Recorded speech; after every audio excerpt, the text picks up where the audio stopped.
Most compost fails for one simple reason that almost nobody talks about: it has nowhere to anchor itself.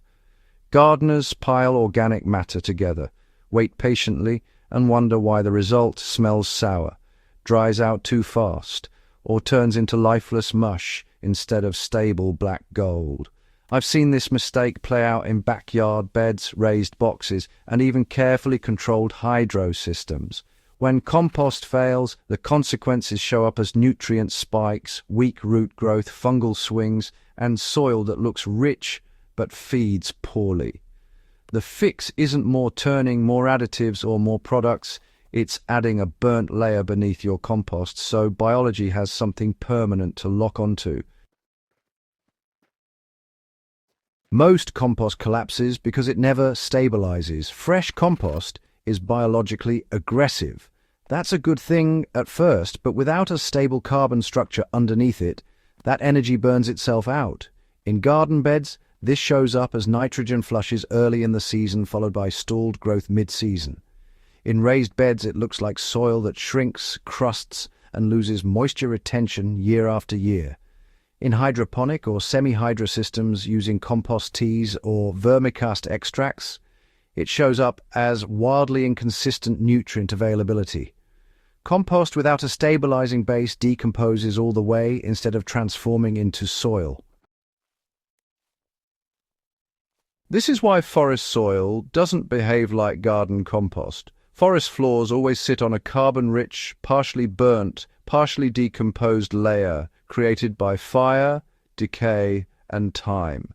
That layer doesn't disappear. It holds microbes in place and moderates nutrient release. When we skip that layer in our gardens, we ask compost to do a job it simply can't do on its own. The burnt layer I rely on is not ash, and it's not raw charcoal either. When I say burnt layer, I'm talking about low ash, carbon-dominant material that's been heated enough to change its structure, but not reduced to mineral dust. Wood char, properly cooled and crushed, is the most reliable option. This isn't fireplace ash sprinkled on top, and it's not big chunks of BBQ charcoal. Ash raises pH fast and washes away. Raw charcoal is hydrophobic and steals nutrients until it's conditioned. What really works is char that's been charged through contact with compost urine dilution, compost tea, or even fish hydrolysate. In my raised beds, I usually aim for about 1 gallon of crushed char per 10 square feet of bed space, and I like to layer it beneath the compost rather than mixing it evenly through. That particular placement actually matters quite a bit. You want gravity, moisture, and microbial traffic moving downward into the carbon instead of dispersing it everywhere, you know? So why does compost finally become black gold when it hits carbon? Well, microbes don't just eat compost.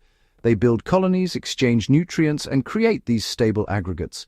Charred carbon, you see, provides millions of microscopic pores where bacteria and fungi can live without being flushed away. And when compost leachate moves downward, those nutrients bind to the char, instead of disappearing into the subsoil or just evaporating into the air. I've tested this over and over by splitting beds side by side. Compost-only beds always look good early on and, well, decline later, but beds with a burnt layer underneath just get stronger as the season goes on. Tomatoes hold their leaf color longer. Peppers don't stall in that midsummer heat. Root crops size up more evenly instead of splitting or stalling. That's nutrient buffering in action, plain and simple. Alright, so here's how I actually build this layer in a real backyard bed.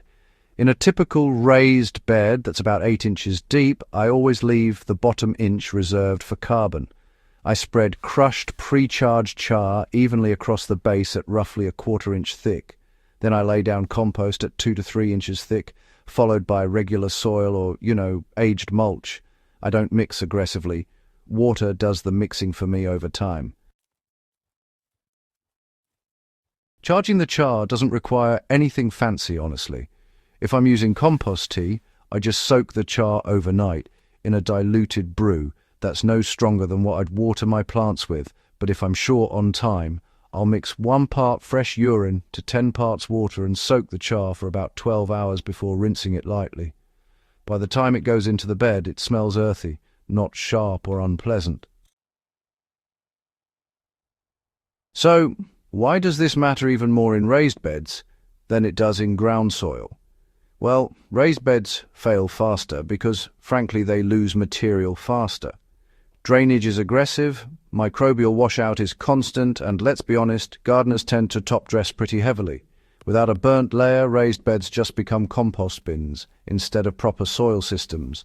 Every single year, you end up adding more organic matter just to stay in the same place.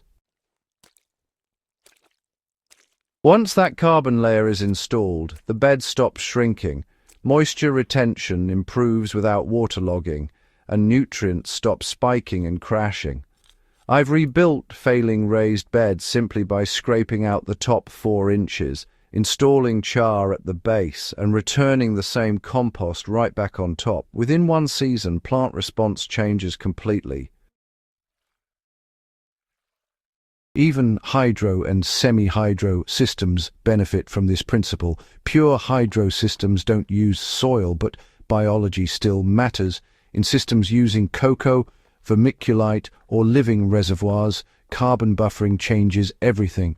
I've run char-filled mesh baskets beneath return lines to stabilize nutrient swings in compost tea-fed systems. EC readings flatten out.